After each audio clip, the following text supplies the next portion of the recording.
4월 11일 첫째 주 수요 예배를 하나님 앞에 드리시겠습니다. 기도하십니다. 우리를 구원하신 아버지 하나님, 감사와 찬송을 드리옵나이다. 예수 그리스도께서 이 세상에 인간의 몸을 입고 오시고 가난과 비난과 여러 가지 고통 속에서 우리들을 구원하여 주셨습니다. 그리고 최후에는 십자가의 고난으로 우리들이 당할 저주와 우리들이 당할 죽음, 징계를 대신 당하셨습니다. 그러므로 우리는 평화를 누리고, 그러므로 우리는 구원을 받았고, 그러므로 우리는 하나님의 자녀가 되었습니다. 이 구원의 기쁨으로 살게 하여 주시옵소서.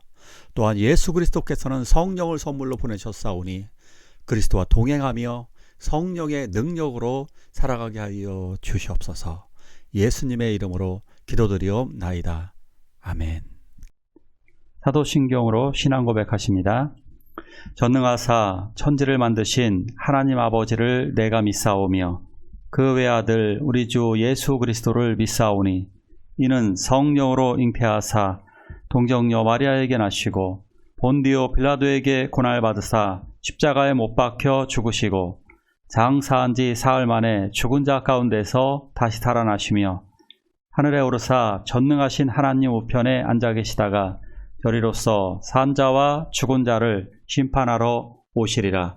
성령을 믿사오며 거룩한 공예와 성도가 서로 교통하는 것과 죄를 사하여 주시는 것과 몸이 다시 사는 것과 영원히 사는 것을 믿사옵나이다. 아멘. 이튿날 요한이 예수께서 자기에게 나오심을 보고 이르되, 보라, 세상 죄를 지고 가는 하나님의 어린 양이로다.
예수님의 지상 생애 전체는 고난의 연속이었습니다.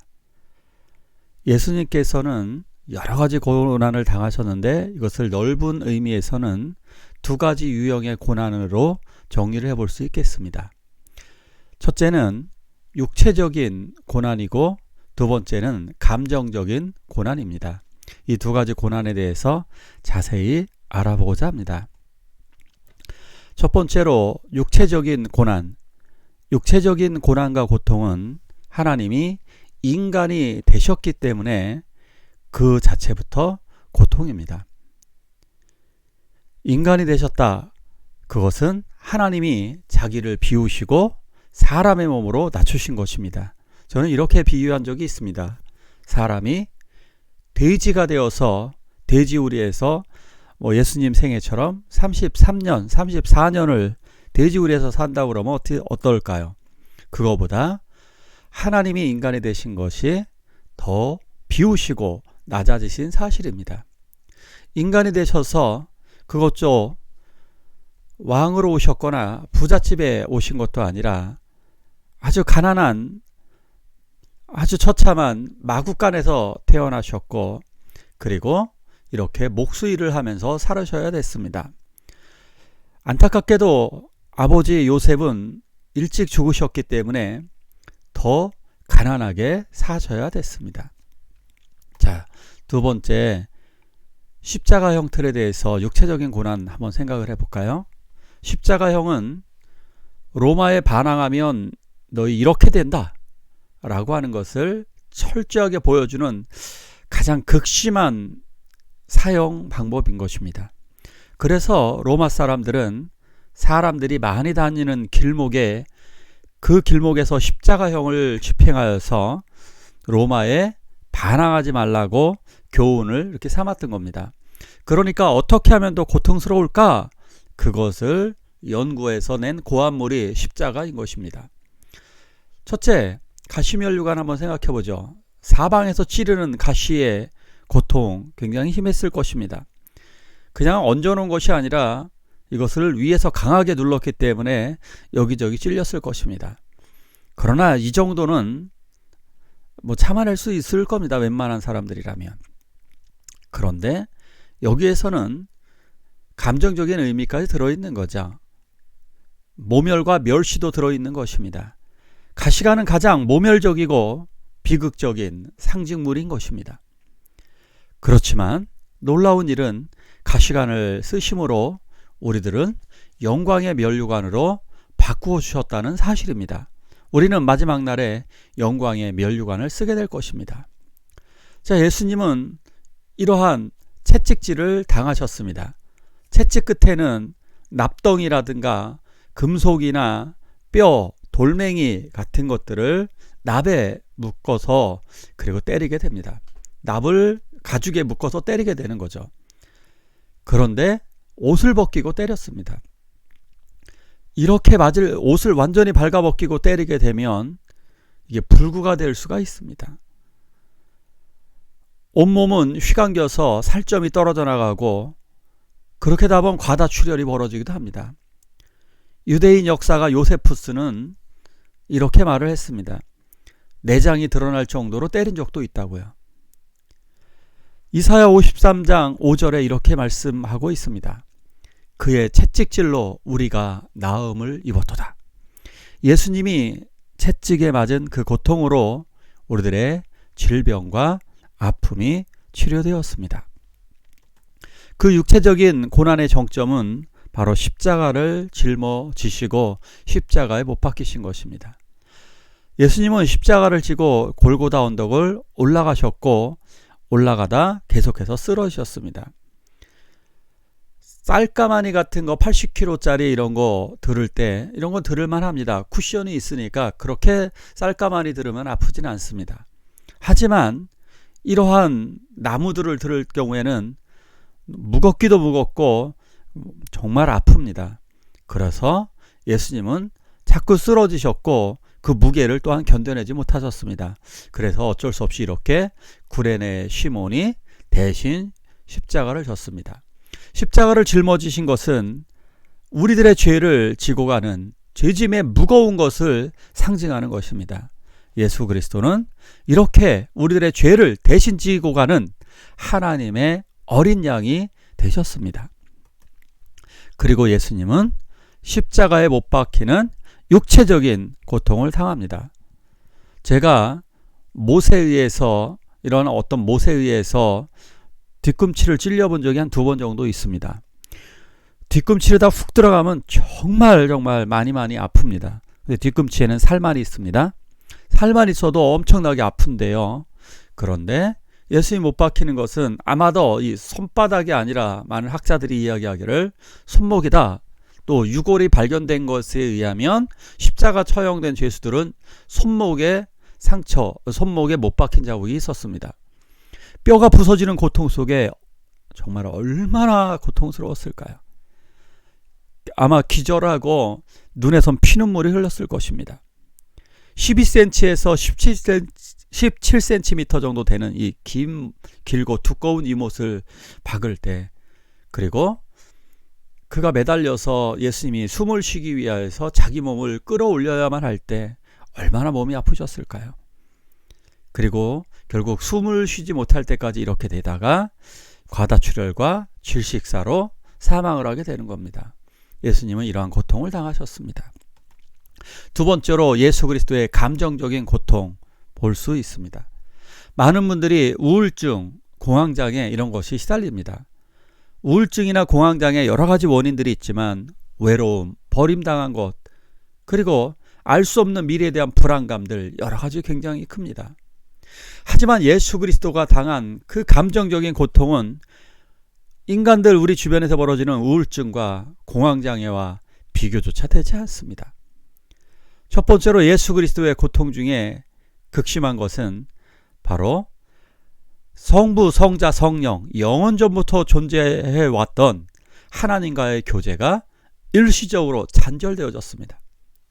예수 그리스도는 십자가를 이 잔을 내게서 옮겨달라고 기도했지만 하나님은 그 기도에 응답하지 않으셨습니다. 그리고 이렇게 못 박히고 처절한 고통 속에서도 그 고통은 경감되지 않았습니다. 그 정신적인 감정적인 이 고통에 하나님 왜 나를 버리셨습니까? 라고 외치고 돌아가셨습니다. 근데 왜 이런 고통을 당하게 하셨을까요? 그것은 바로 하나님께서 모든 인류를 향한 진노를 쏟아붓는 시간이었고 아들을 징계하는 시간이었습니다. 죄에 대한 진노, 온 세상의 진노를 홀로 감당하신 것입니다. 두 번째, 사람들에게 버려진 바 되셨습니다. 예수님은 생전에 그 사역을 하실 때도 거짓 선지자라고 하는 말도 들었고 이단 괴수라고 하는 말도 들었고, 그리고 바알세불 사탄의 하수인이라는 소리도 들었습니다. 귀신 들린 자라는 소리도 들었습니다. 율법 파괴자라고 하는 말도 안 되는 누명도 뒤집었었습니다. 자, 그런데 제사장들이 모욕을 합니다. 지나가는 백성들까지 자기 백성들을 위해 오셨는데 그들이 오히려 침을 뱉고 욕을 합니다. 이 처절한 감정적인 고통 너무나 심하죠. 제자들은 도망갔습니다. 가장 믿었던 베드로는 부인했습니다. 믿고 재정을 맡겼던 가룟 유다는 예수님을 배신했습니다. 예수님을 팔아먹었습니다. 이렇게 예수님은 처절한 감정적인 고통도 당하셨습니다. 자, 이 모든 일들의 원인은 무엇일까요? 이 고난을 통해서 우리는 승리하고 예수 그리스도의 고난을 통해서 우리는 구원을 받았습니다. 요한계시록에서는 이렇게 말씀하고 있습니다. 이 일 후에 내가 보니 각 나라와 족속과 백성과 방언에서 아무도 능히 셀 수 없는 큰 무리가 나와 흰옷을 입고 손에 종려가지를 들고 보좌 앞과 어린 양 앞에 서서, 예수 그리스도의 고통으로 우리는 죄 용서가 되었고 하나님과 평화가 이루어지면서 우리는 하나님의 자녀가 되었습니다. 예수가 대신 맞음으로 우리는 치유를 받았습니다. 가장 놀라운 것, 바로 우리는 예수 그리스도의 의를 옷 입게 되었습니다. 그것을 상징적으로 요한계시록에서는 흰옷을 입은 사람들로 묘사되어지고 있습니다. 우리들은 이제 예수 그리스도의 피로 말미암아 우리들은 능히 셀 수 없는 무리에 속하여서 우리는 어린 양의 보좌 앞에 서서 영광의 찬송을 올리는 그날이 오게 될 것입니다. 예수 그리스도께서 우리들의 죄를 다 덮어주시고 우리들을 용서하심으로 말미암아 우리들은 이제 부활에 참여할 수 있게 되었고 하나님의 나라의 백성이 되었습니다. 자, 우리 같이 기도하길 원합니다. 기도하실 때 주님의 고난을 바라보며 고난을 통해서 부활을 소망하시기를 기도하길 원합니다. 기도하시겠습니다.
주기도문으로 예배를 마치도록 하겠습니다. 하늘에 계신 우리 아버지여, 이름이 거룩히 여김을 받으시오며 나라가 임하옵시며 뜻이 하늘에서 이룬 것 같이 땅에서도 이루어지이다. 오늘날 우리에게 일용할 양식을 주옵시고 우리가 우리에게 죄지은 자를 사하여 준 것 같이 우리의 죄를 사하여 주옵시고 우리를 시험에 들게 하지 마옵시고 다만 악에서 구하옵소서. 대개 나라와 권세와 영광이 아버지께 영원히 있사옵나이다. 아멘.